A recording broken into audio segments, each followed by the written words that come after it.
Hello, Bacho. Let's set a given question. The question says a particle having the same charge as of electron moves in a circular path of radius 0.5 centimeter under the influence of magnetic field of 0.5 Tesla.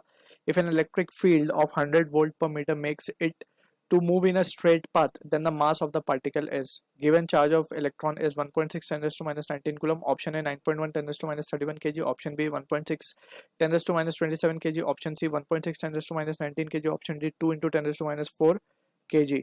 So for this question, जो key concept यहाँ पे we can use is the concept of Lorentz force.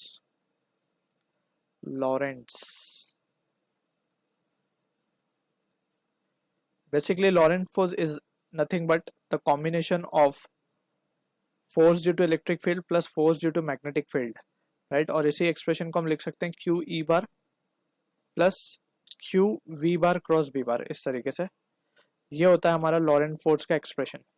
ठीक है, अब सबसे पहली बात तो हमें क्वेश्चन में गिवन है कि जो पार्टिकल था वो इलेक्ट्रॉन की तरह है और जो कि मूव कर रहा है इन अ मैग्नेटिक फील्ड। अब हमें पता है कि मैग्नेटिक फील्ड में जो चार्ज पार्टिकल होता है it takes a circular path. अब उस सर्कुलर पाथ का रेडियस भी हम जानते हैं, तो अगर हम मान लें कि let's suppose this is the uniform magnetic field acting in the inward direction, इस तरीके से अगर हम मान लें इसको, ठीक है, और इसमें एक इलेक्ट्रॉन की तरह एक चार्ज पार्टिकल एंटर कर रहा है। अब इलेक्ट्रॉन की तरह है दैट मीन्स ये नेगेटिव ही होगा, तो यहाँ पे इस तरीके से कुछ वेलोसिटी से ये एंटर कर रहा है, चार्ज पार्टिकल क्यू मान लेते हैं। ठीक है, अब जब ये एंटर करेगा तो इसके ऊपर एक फोर्स लगेगी जो कि इसको सर्कुलर पाथ में घुमाएगी, तो जैसे ही एंटर करेगा तो it will take a circular path like this. ठीक है, अब यहाँ पे क्योंकि सर्कुलर पाथ ले रहा है तो इसका जो रेडियस होगा that is given by R equals to M V upon Q B. Just हमने क्या किया, सेंट्रीपिटल फोर्स को इक्वेट कर दिया क्यू वी बी से, that is the magnetic force. अभी तक मैग्नेटिक फोर्स ही लग रही थी, इसको हम बोल देते हैं लेट्स एक्सप्रेशन नंबर 1। अब इलेक्ट्रिक फील्ड भी आ गई पिक्चर में। अब इलेक्ट्रिक फील्ड आने से क्या हुआ कि वो स्ट्रेट पाथ में चलने लगा। अब यहाँ से वो स्ट्रेट पाथ में ही चलने लगा इस तरीके से। स्ट्रेट पाथ में चलना कब पॉसिबल है, जब हम क्लियरली देख सकते हैं कि मैग्नेटिक फील्ड की वजह से फोर्स और इलेक्ट्रिक फील्ड की वजह से फोर्स अपोजिटली एक्ट करे, राइट। और रादर वी शुड से कि उस पर नेट फोर्स अगर जीरो एक्ट करेगी तभी वो स्ट्रेट पाथ में चलेगा। तो अकॉर्डिंग टू लॉरेंट्स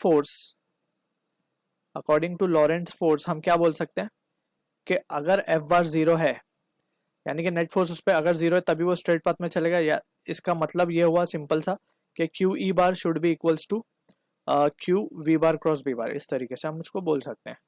ठीक है, अब यहाँ पे हम क्या लिख सकते हैं, क्यू ई बार को क्यू ई लिख सकते हैं इन टर्म्स ऑफ मैग्नीट्यूड, और इट को लिख सकते हैं Q V B sine theta. Sine theta की वैल्यू यहाँ पे 1 हो जाएगी, क्यू 1 हो जाएगी बिकॉज यहाँ पे वेलोसिटी और मैग्नेटिक फील्ड दोनों आपस में परपेंडिकुलर है। हम देख सकते हैं कि मैग्नेटिक फील्ड इनवर्ड है, वेलोसिटी जो है उसके परपेंडिकुलर चल रही है। ठीक है, तो from here we can have the value of V हम निकाल सकते हैं यहाँ से। वी क्या आ जाएगा, क्यू क्यू के तो कैंसिल हो जाएगा, वी आ जाएगा हमारे पास E upon B, right. So we can write now from expression 1 and 2, इसको 2 बोल देते हैं, हम क्या लिख पाएंगे, R will be equals to M upon Q B into E upon B. तो इसको जब हम सिंप्लीफाई करेंगे हमें चाहिए वैल्यू मास की, तो M will be equals to B into R, B square into R divided by Q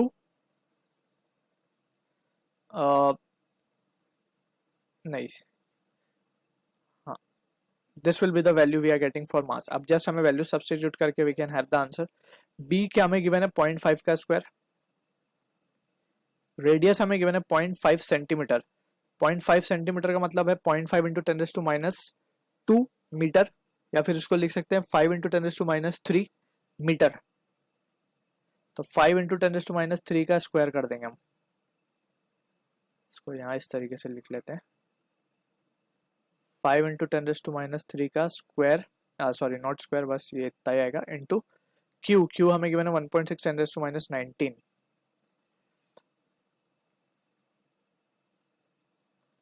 इसको पूरा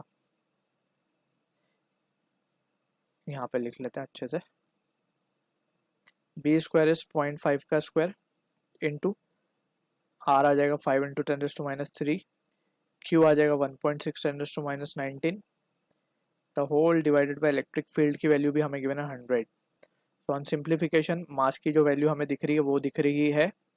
So this result comes out to be 2 into 10⁻24 kg. So this is the answer for the question जो कि match हो रहा है हमारा option D के साथ. So I hope you understood the solution. All the best.